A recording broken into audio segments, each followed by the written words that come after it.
One thing I'm doing with my depth finder is I'm looking at the temperature graph. I got the temperature graph up. When we pulled into that creek, the temperature graph showed it going down. Now we're getting back out into the main river, and we're gonna go to the far side. The far side has a fairly significant influence from a reservoir upstream. You know, we're mid-January and we've had a fairly warm early winter, and that reservoir I don't think is iced over yet, and it's deep, and it's got a lot of it holds a lot of latent heat, and whenever they release it, at least the first half of winter, it can warm up the river. So that's what I'm looking at here with the temperature graph.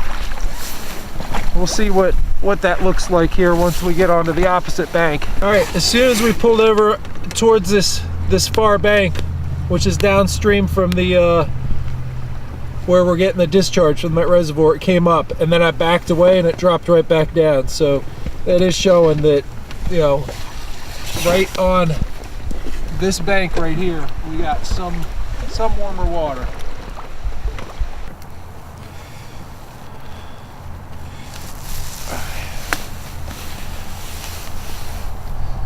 Pretty neat looking.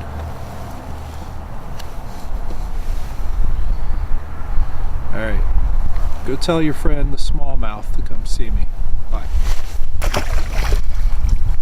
All right, well, we know that there's fish in this hole, this high water spot. So that's a start.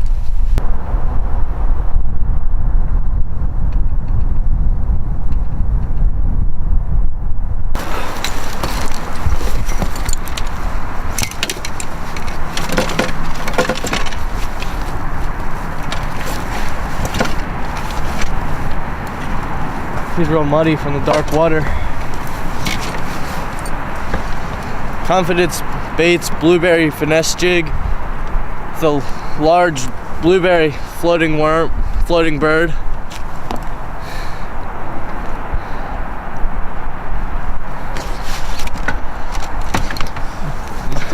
Water's real high and cold. I can barely feel my fingers or my toes, just having to let it sit real slow. Threw it up in that eddy where the water's moving a lot slower and just dragged it. It felt like it caught up on a stick and pulled it over, and as soon as it came over the stick, he thumped it. It wasn't a very light hit, he really hit it. High, muddy, 36.5 degree water. I believe it's January 13th. Slow presentations is what you have to do if you want to catch the fish. 3 pound, 9 ounce, 18.5 inch fish. Let's get him back in the water.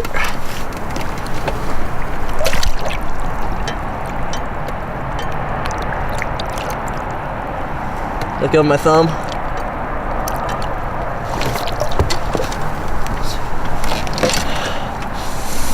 I can't feel my hands.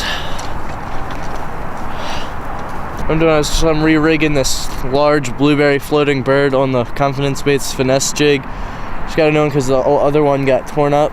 Just take the head and just put it right on that screw lock keeper.